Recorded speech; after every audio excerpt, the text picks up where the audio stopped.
ಕೊಡಬೇಕು ಅಂತ ನಾವು ಕೂಡ ಒತ್ತಾಯ ಮಾಡ್ತೀವಿ. ಬರೀ ಸರ್ಕಾರ ಅಷ್ಟೇ ಅಲ್ಲ, RCB ಅವರು ಕೊಡಬೇಕಾಗುತ್ತೆ, ಕ್ರಿಕೆಟ್ ಅಸೋಸಿಯೇಷನ್ದವರು ಕೊಡಬೇಕಾಗುತ್ತೆ. ಬಹಳ ಲಾಭವನ್ನು ತೆಗೆದುಕೊಂಡಿದ್ದಾರೆ. ನಮ್ಮದು ಒತ್ತಾಯ ಇದೆ, ಬರೀ 10 ಲಕ್ಷ ಅಲ್ಲ, ಕ್ರಿಕೆಟ್ ಅಸೋಸಿಯೇಷನ್ ಆಗಿರ್ಬೋದು ಅಥವಾ ಯಾರು ಪ್ರಾಯೋಜಕತ್ವ ಮಾಡ್ತಾರೆ, 1 ಕೋಟಿ ರೂಪಾಯಿಯನ್ನು ಪರಿಹಾರವನ್ನು ಕೊಡಬೇಕು. ಯಾಕಂದರೆ ಸತ್ತ ಜೀವವನ್ನು ತರಲಿಕ್ಕೆ ಸಾಧ್ಯ ಇಲ್ಲ.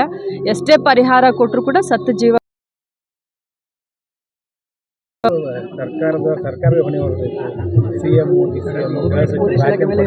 ನೋಡಿ, ವಿರೋಧ ಪಕ್ಷದವರು ಇನ್ನೇನು ಮಾತನಾಡಲಿಕ್ಕೆ ಸಾಧ್ಯ? ಜನರ ದಿಕ್ಕನ್ನು ತಪ್ಪಿಸ್ಲಿಕ್ಕೆ, ದಾರಿಯನ್ನು ತಪ್ಪಿಸ್ಲಿಕ್ಕೆ ಇನ್ನೇನು ಮಾಡಬೇಕು ಅದನ್ನೆಲ್ಲ ಅವ್ರು ಮಾಡ್ತಾ ಇದ್ದಾರೆ. ಬಟ್ ನಮ್ಮ ಹಿರಿಯರಾದಂಥವರು ಎಲ್ಲರೂ ಏನೇನು ಉತ್ತರ ಕೊಡಬೇಕೋ ಒಂದು ಉತ್ತರ ಕೊಡ್ತಾ ಇದ್ದಾರೆ.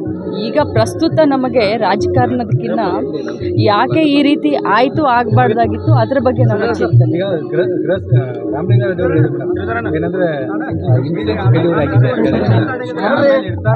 ಈಗ ತಾನೇ HK ಪಾಟೀಲ್ ಸಾಹೇಬ್ರು ಹೇಳಿದ್ರು, ಅವರು ತಮ್ಮ ಅನುಭವದಿಂದ ಹೇಳಿದ್ದಾರೆ. ಅದು ಇಂಟೆಲಿಜೆನ್ಸ್ ಫೇಲ್ಯೂರೋ ಮತ್ತಿನ್ನೇನು ಫೇಲ್ಯೂರೋ, ಅದು ತನಿಖೆಯಿಂದ ಎಲ್ಲ ಗೊತ್ತಾಗುತ್ತೆ.